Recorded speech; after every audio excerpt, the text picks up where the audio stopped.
Okay guys, good day sa inyong lahat. Meron po tayong video tutorial for today is about uh, N5, Compass N5 version 1. Okay? Sino po yung may mga version 1 pa dyan na mga natitira na gustong gawing Go Cloud? Ito na po. Tutorial natin ngayon is how to flash Go Cloud from original firmware permanently. Okay, so no going back na po sa ating default original firmware. Okay, so magiging Go Cloud na po siya forever, unless alam nyo po kung paano po mag hardware, mag TTL through USB TTL, pwede nyo siyang ibalik. Okay, so nothing ado, let's go. So connect natin ng ating N5 sa ating computer, and then log in tayo sa ating admin web panel. Alright, nandito na tayo. So let's start. Go to System Tools, click natin System Tools, then let's go to Manage Config. Alright, then dito sa Update Config, meron tayong ilalagay ditong inject file. Okay, so choose natin yung inject file. Okay, eto sa ating inject file. Alright, open natin, then click Upload. Okay, so habang naghihintay, ito po ang ating kailangan na mga files. Okay, we have our breadweb, our inject file, in which na babaguhin niya ang root password ni default Compass N5. Okay, so kailangan natin to, itong unahin natin. Alright, so pag na-upload natin sa config file, sa update, sa manage config, sa update file, ito po natin ang ilalagay natin. Okay, so hintayin po natin mag-reload yung ating Compass, at itong last file, ito na po yung full dump natin na Go Cloud. Alright, na ilalagay natin sa ating breadweb. Okay, so yan, nag-load na po siya. Yan. Alright, after na po natin ma-flash yung ating inject file, so login lang tayo, admin lang po ang default nya. Yan, so alright, na-inject na po natin. So after that, let's go and open our WinSCP. Kung wala kayong WinSCP, mag-download na lang po kayo and install in your computer. Kailangan din natin ng PuTTY. Kung wala kayo, download din po kayo ng PuTTY sa Google and install nyo po sa inyong PC. So let's start. Open ang WinSCP. Okay, so take note, ang ating IP sa default is 0.192.168.0.1. Okay, so new site. Okay, then sa ating file protocol, let's go SCP. Papasukin natin si Compass. So ang IP na hostname, IP po yan. Lagay natin yung IP na to. So yan, yung IP na yan. Copy na lang natin. Alright, so lagay natin dito, paste. Then ang ating username is root, at ang ating password na bago na po natin, ang password po nung inject file, para mabago nito ang root password ni Compass, is open WRT lang. Type nyo lang po, small letter lang po, open WRT, yun lang po. Then click login. Okay, ito natin 192.168. Protocol yan, SCP tayo. Yan, SCP ha, mali yung nailagay dito kanina, SCP lang. Okay, then login. Alright, okay, then punta tayo sa root, click natin yung pinaka-root doon. Click nyo yung down arrow, then root. Para makita natin yung mga files ng ating router. Okay? Then, let's open the TMP folder. Okay, ito. TMP folder. Double click. Okay. Then, open natin yung ating files. Ida-drag natin ang ating Breadweb bin papunta rito sa ating TMP folder. Okay, let's drag. Yan, dito natin ilagay. Yan. Alright, andito na siya. So ngayon, ang gagawin natin dito is i-rename natin para hindi na tayo mahirapan sa pagta-type mamaya. Okay, first the rename. Yan. Lagyan na lang natin ng A. Yan. Then click. Yan. So, ayan na po siya. A.bin. After that, close na natin ng ating WinSCP. Now, let's go to PuTTY. Alright. Open our PuTTY. Lagay ulit natin ng ating IP. Yan. Sa hostname, IP po yan. Okay. Then, check. Click ang SSH. Then, open. Kikita natin sa PuTTY may login as root. Enter. Then password, habang tinatype ko yung OpenWRT na password is wala kayong makikita. So, kailangan precise yung inyong pagpindot. OpenWRT. Okay, and then press enter. Yan, pasok na po tayo sa root ni Comfast N5 version 1. Okay, so ito po ang ating ita-type dito. Okay, type natin. Okay, mtd space -r space write, right, space /tmp /a.bin. Yan po yung name ng ating Breadweb na nirename natin, A.bin. Kasi kung tatype pa natin breadweb.bin, pwede lang din kung hindi nyo baguhin. Pero babaguhin nyo itong A, gawin yung Breadweb. Okay, then space, lagay natin is capital B, bootloader.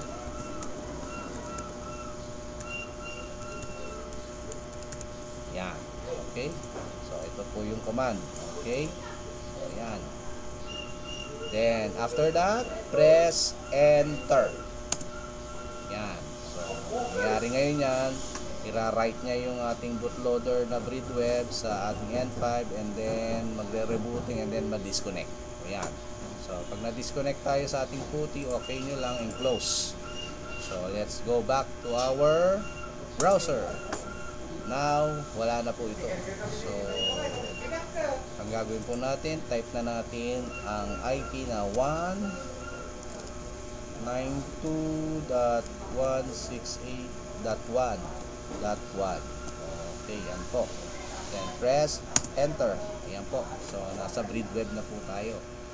So, ayan, naka-Breadweb na po tayo. So, go to the second.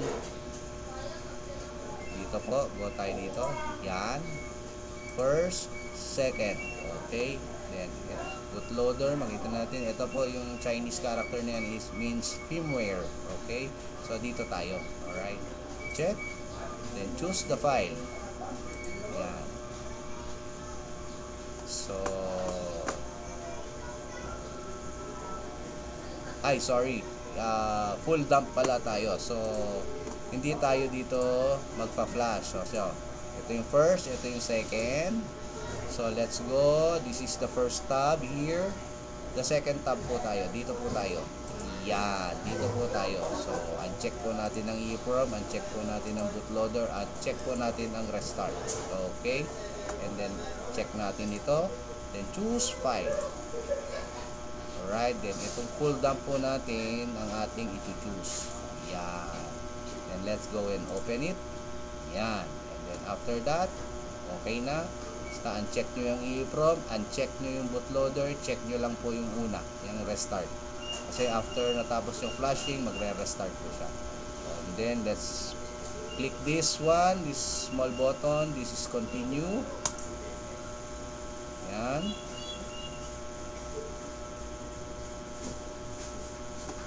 Yan, nakita po natin, this is 32 MB. Okay, tama naman. Buong flash chip na po yan. Okay. Then flash, ito na po. Palit na button dito. Pag nakita po natin yung info niya is good naman. Tama yung pilagay natin. And then click continue. Flash. Okay. Pag nagpa-flash po siya, 100%. Po. Yan. Hindi na po natin kailangan mag-static, okay? After natin ma-flash yung MTD yung bootloader natin, yung ating breadweb, automatic lang po natin i-type ang 192.168.1.1 sa ating browser para lumabas ang ating breadweb, okay? Hindi na po natin kailangan mag-static dyan, okay? So, hintayin lang natin matapos hanggang 100%, okay?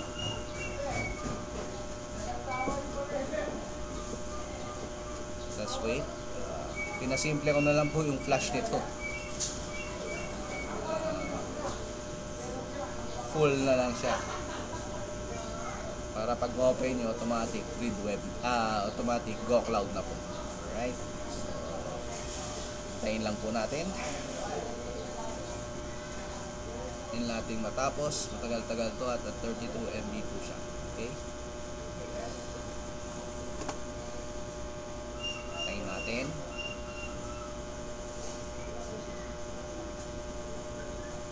You want all the files here. Yan. PM nyo lang po ako. You know the drill.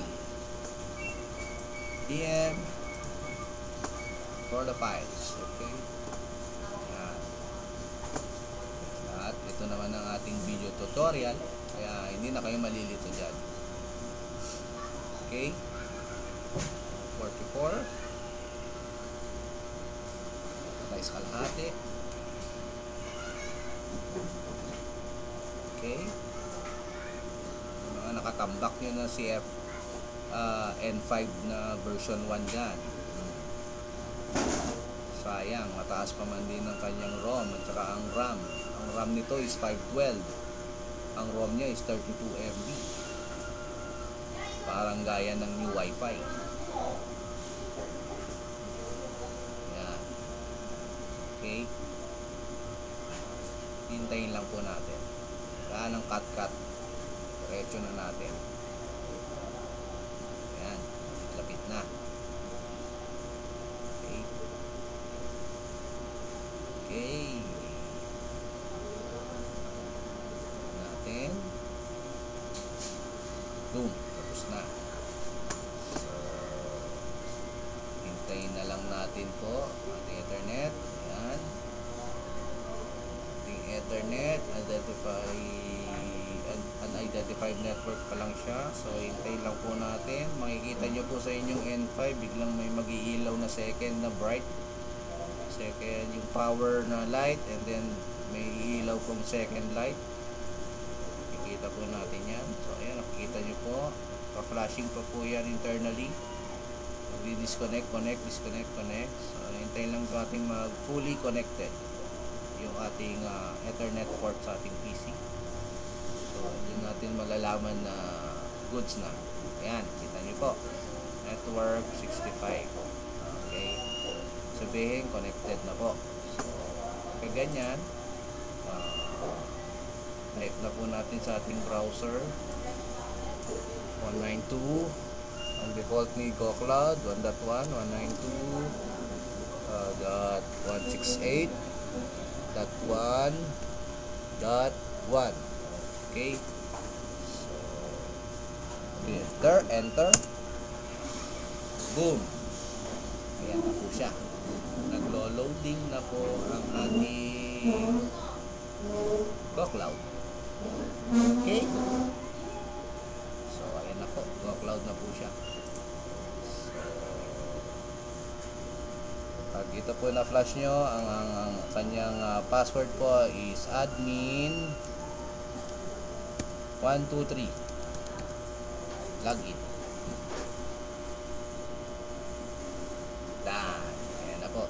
Go Cloud na po siya. Alright. Ayan, nakakonect po ako sa aking LAN 1, 2, 3, 4. Ito yung 1 port. Okay? So, guys, ayan na po. Go Cloud na po siya.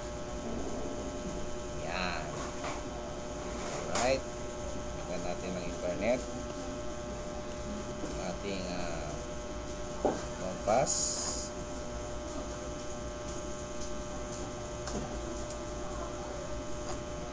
Natin. Check natin. Ayan, internet na. Connected na si Juan. So, check natin yung ating Wi-Fi. If mayroon ba nadidetect niya ba ang 2.4G at saka ang ating 5G. Ayun po. Ayun na po yung dalawa. Si 2.4G na Wi-Fi at ang ating 5G Wi-Fi. Okay? So, ayan po. Admin 123. Okay. Pag na-flash nyo po yan, ang password na po niya is admin 123. Alright. Yung connected, sabi niya. Alright.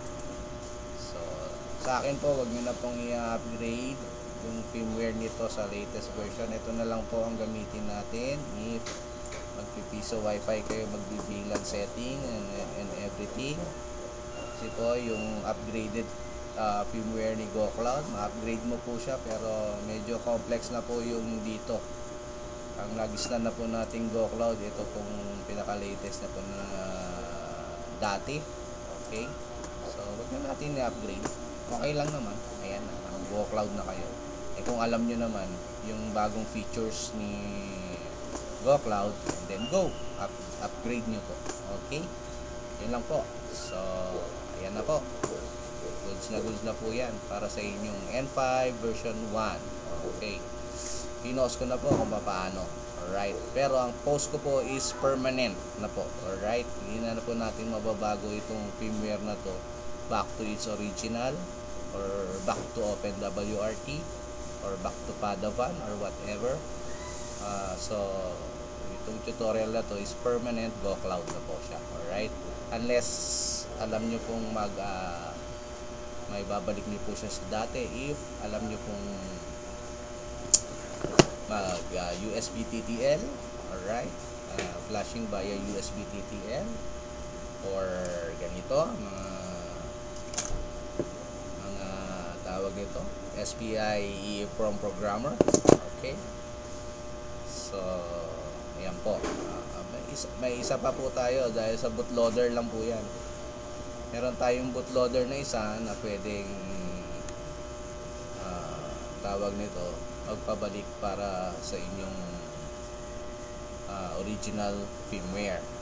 Kaso ang dinemo ko for today, ang tutorial ko is permanent. So okay, ito na lang po para sa inyo, para sa amin na lang po yun. Okay, at least maraming gusto magka-Go Cloud ng N5. Alright, I think much stable ito compare sa OpenWRT. Okay, so yan po. Yun lang po. At marami kasi siyang alright, interfaces dito. May hilig sa GoCloud, kaya ayan, ito na ginawa natin. Nabubulok din yung N1 version 1 dyan na naka-stock lang. O yan, GoCloud na po. Yan. Para sa inyo po yan. So, yan lang po. At mabuhay po kayo and bye-bye.